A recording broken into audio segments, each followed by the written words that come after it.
This Lakers window could swing wide open faster than people think, and if Los Angeles is paying attention, Denver's problem might become the move that changes everything for the purple and gold. Lakers Nation, before we get deep into this, hit that like button, subscribe to the channel, and tell me in the comments right now, if the Lakers can steal one young wing from Denver's situation, should Peyton Watson be the name at the top of the board? Because this is not just some random off-season rumor. This is about matchups, money, playoff reality, and the kind of opportunity smart front offices wait years to find. Let's start with the obvious truth. The NBA playoffs are not always about who has the cleanest regular season record. They are about matchups. They are about strengths crashing directly into weaknesses. They are about one team being built like a lock and another team somehow carrying the exact key. That is what makes the league so ruthless. A team can look like a monster against almost everybody, then run into one opponent that makes every possession feel like a fist fight. That is why the Denver situation matters so much to Lakers fans. Denver has been one of the teams that defined the Western Conference in recent years. They had the star power, the continuity, the championship DNA. But when you run into a team like Minnesota, a team literally designed to bother your best actions, everything changes. Minnesota has length. Minnesota has size. Minnesota has bodies to throw at Nikola Jokic. Minnesota has defenders who can stay home, punish cutters, crowd the paint, and make Denver work for every single pass. And when a team is built to beat you, it can make a champion look ordinary. That is the part Lakers fans need to understand. This is not just about Denver losing a series or struggling in a bad matchup. It is about what happens next. When an expensive roster falls short earlier than expected, the pressure does not stay quiet. Ownership starts looking at the tax bill. The front office starts looking at extensions. Agents start calling. Young players start needing real money. Suddenly, and that is where the Lakers have to be aggressive. Peyton Watson is exactly the kind of player Los Angeles should be watching. He is young, long, athletic, switchable, and comfortable playing the kind of forward role the modern NBA demands. He is a name because the Lakers need players who can survive playoff basketball next to stars. They need wings who can guard multiple positions, run the floor, rebound, make quick decisions, and bring energy without needing 15 shots a night. Watson fits that idea. Now, is he perfect? No. He still has to grow offensively. He still has to prove consistency. He still has to stay healthy and show that his shot, decision-making, can hold up over a full season and a playoff series. But the tools are real, and in the NBA, tools with the right environment can become serious value. The Lakers would not be asking Watson to become a #1 option. They would not be asking him to rescue bad possessions every night. They would be asking him to defend, cut, rebound, sprint, finish, and take the open looks created by elite offensive pressure. That matters. Context changes players. A forward who looks limited in one system can look essential in another when the spacing, role, and stars around him make his job cleaner. Tari Eason. Houston has had moments where half-court creation gets tight, spacing becomes uncomfortable, and role players are forced to do more than they should. Eason is at his best when he can attack gaps, crash the glass, defend with force, and live off the chaos created by better creators. Put that kind of player next to elite playmaking, and the picture can change quickly. The Lakers should understand what wins in the West. You need bodies. You need size. You need defensive versatility. You need players who can stand in front of Oklahoma City's speed,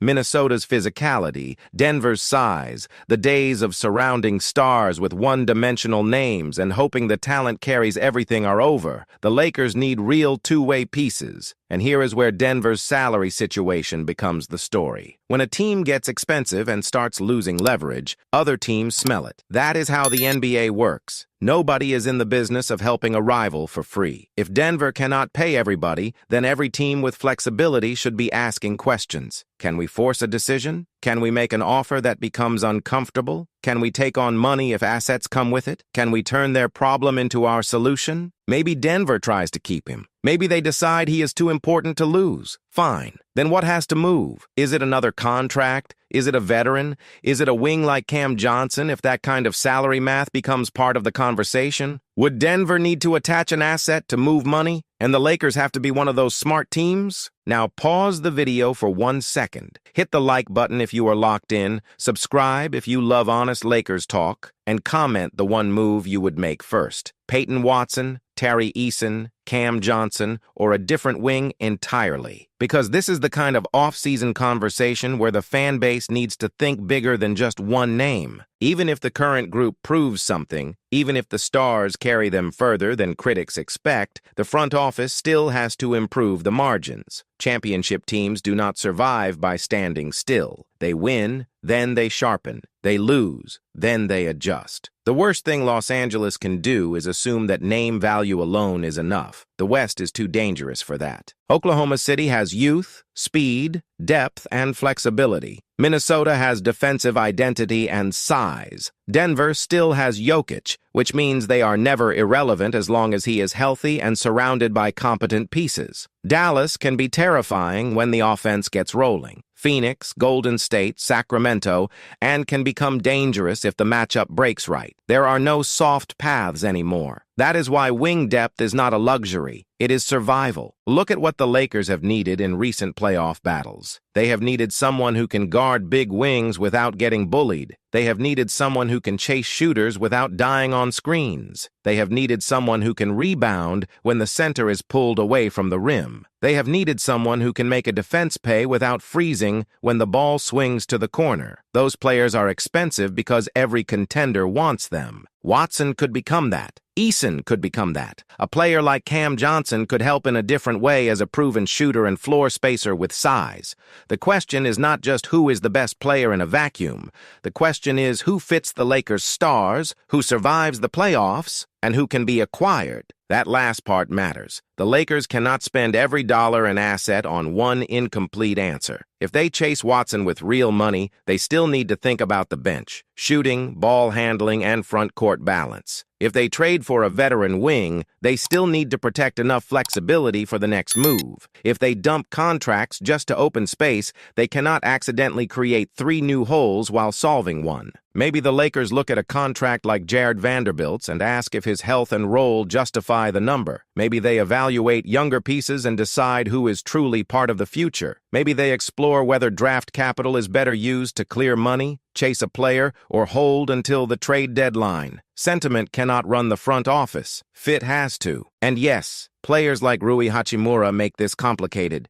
Rui has had real playoff moments for the Lakers. He has shown he can score against size, punish mismatches, hit timely shots, and hold up physically better than some people expected. Losing a player like that is not painless. But the Lakers have to ask the cold question. What is the best version of this roster over the next 2 seasons? Is it keeping every familiar piece, or is it turning useful pieces into a cleaner playoff identity? That is the hard part of roster building. Fans get attached to moments. Front offices have to project matchups. When your roster becomes expensive, every missed opportunity gets louder. When injuries hit the same places, every depth issue becomes magnified. When younger players need raises, every previous decision matters. That is why the Lakers cannot just watch. They have to prepare. The front office should already have 3 boards. One board for restricted free agent pressure, with Watson near the top. One board for trade targets who could become available if expensive teams panic. And one board for bargain role players who fit the stars without needing touches. The advantage comes from being early. But here's the thing. The Lakers also need discipline. Not every athletic forward becomes a playoff closer. Not every salary dump is worth the future pick attached to it. This time, they need a clear vision. The vision should be simple. Build around elite creation, size, defense, and shooting. Add players who do not get played off the floor. Add players who can handle physical series. Add players who are still young enough to grow but ready enough to help now. If Watson is available, that is why he is interesting. If Eason is available at a reasonable price, that is why he is interesting. If a bigger trade opens because another contender gets squeezed, that is why patience matters. And do not underestimate the Los Angeles factor. When the Lakers have a clear role, winning stakes, and a path to visibility, players listen. A young wing coming home, playing in a massive market, defending next to stars, and getting playoff exposure is not a small sell. But the Lakers cannot rely only on glamour. They have to present a basketball plan that makes sense. It has to include patience when a young player makes mistakes. Because if you bring in someone like Watson and expect perfection immediately, you are missing the point. The bet is not that he is already a finished product. The bet is that his athletic profile, defensive upside, and role fit can become extremely valuable in the Lakers' ecosystem. At the same time, the Lakers cannot ignore shooting. This is the balance. You can build the most athletic wing room in the league, but if nobody respects the corners, playoff defenses will shrink the court. That is where a name like Cam Johnson makes sense in a different category. He is not the same defensive chaos athlete as Watson or Eason, but shooting with size travels. In a playoff series, one reliable movement shooter can change the geometry of the floor. Maybe it is a layered offseason. Pressure Denver on Watson. Monitor salary dumps. Keep an eye on Houston if Eason's value gets weird. Find shooting. Protect enough assets for the deadline. Build a roster that can change shapes depending on the matchup, because that is the real lesson from Denver and Minnesota.